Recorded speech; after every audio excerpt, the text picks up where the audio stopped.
Salve, salve família vascaína, ela chegou! Sexta-feira tá com a gente com elas principais informações do Vasco da Gama. Confira os destaques desta edição. Vasco faz novo pagamento e diminui a dívida com os jogadores. Léo Matos é confirmado como o novo lateral direito do Vasco. E sorteio define o adversário venezuelano na Copa Sul-Americana. Hoje é dia de like, hein? Deixa aí pra gente que tá no ar o Vascão Notícias desta sexta-feira.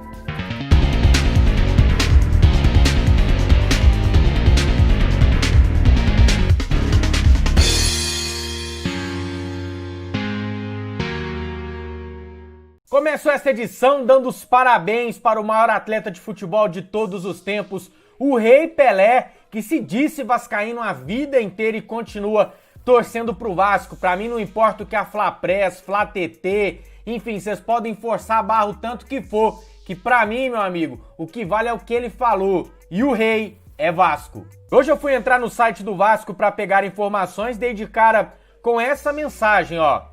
O novo site deve ser publicado nas próximas horas e teve pagamento de parte da dívida com os jogadores. O pagamento feito nesta quinta-feira contemplou direitos de imagem relativos ao mês de agosto e uma parcela do acordo feito por dívida salarial anterior. Fica faltando agora aos jogadores um mês de salário, um mês de imagem e uma parcela do acordo. Aos funcionários são devidos 2 meses de salários.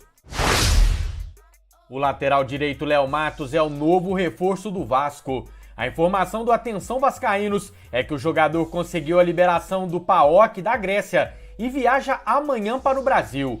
Léo assina contrato com o Vasco por 1 ano e meio. Como estava atuando pelo clube grego, o jogador tem condições de jogo e aguarda agora a regularização para ficar à disposição de Ricardo Sapinto. Toda sexta-feira, às 7 da noite, você acompanha um super debate de Vasco na live Vascão ao vivo. Papel e caneta na mão. Nosso time fixo traz Sérgio Maca. Os caras demitiram todo mundo, pelo amor de Deus. Thiago Fontes. Tava com o papai, ela tava com o papai. E Léo Lacerda. Bom, daqui a pouco eu conto, né? Pô, senão perde a graça, né? A apresentação é do Mineiro Vascaíno. Então parou. Notícias, opinião, sempre com responsabilidade e muita irreverência, toda sexta-feira no canal Vascão Notícias. Chegou o dia, que alegria, hein? O Vasco faz hoje seu primeiro treino no novo CT do Almirante. Após 13 meses de obras, o Vasco entrega hoje o novo CT do Almirante para os treinos da equipe principal. Além de economizar cerca de R$150 mil por mês com o aluguel do antigo CT, o clube espera economizar também com água e energia elétrica, além de diminuir o tempo de deslocamento dos jogadores para um bairro mais acessível. O novo CT ocupa somente 1/3 do terreno e custou até o momento quase R$8 milhões. A obra completa com mais campos e um mini estádio custará um total de R$30 milhões. Pela Copa do Brasil Sub-20, o Vasco empatou com o Motoclube do Maranhão por 2-2 fora de casa. A partida de volta é na próxima quarta-feira, dia 28, no estádio Nivaldo Pereira. O Sub-20 volta a campo neste sábado, às 10 da manhã, em clássico contra o Fluminense pela Taça Rio. O jogo será no Nivaldão. Em sorteio da Conmebol, conhecemos o adversário do Vasco na segunda fase da Sul-Americana. O Vasco enfrenta o Caracas da Venezuela, joga a primeira partida em São Januário e decide o confronto na cidade de Caracas, capital venezuelana. O time foi derrotado por 3-0 pelo Boca Juniors na Bombonera e ficou em terceiro no grupo. Os 7 pontos conquistados na fase de grupos vieram com empate com o Boca em casa, vitória contra o Libertad também em casa e vitória fora de casa contra o Independiente Medellín, ex-clube de Germancano.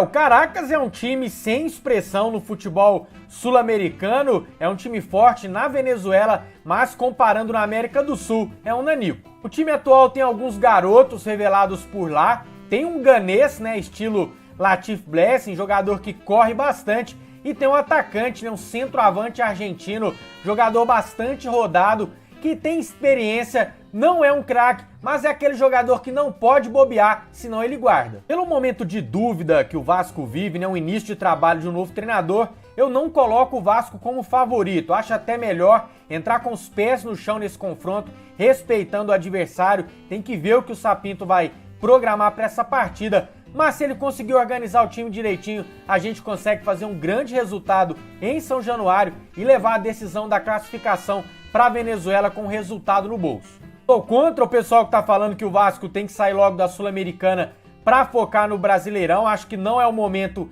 desse desespero ainda. Quem me acompanha sabe, eu acho que o Vasco não vai disputar o rebaixamento até o fim do campeonato. É um momento difícil que o time tá passando, mas já o Português acerta o time e a gente vai ficar ali naquele meio de tabela, talvez beliscar uma coisinha melhor. Comentário do Érico Cunha.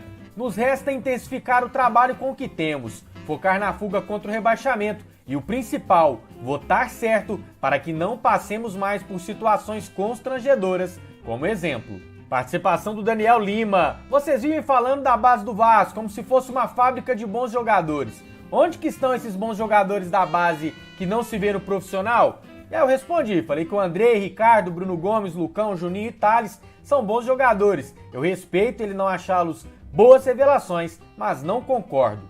E a participação do Daniel Medeiros. Não é possível que o Neto Borges é pior que o Henrique. Eu não acredito que eles contrataram um jogador para ser banco do Henrique, inadmissível. É isso, galera. Lembrando que hoje tem Vascão ao vivo, nossa live tradicional de sexta-feira. Eu espero por todos vocês. Quem é Vasco deixa o like, quem é muito Vasco se inscreve no canal para ser avisado do YouTube assim que a gente entrar ao vivo. Valeu!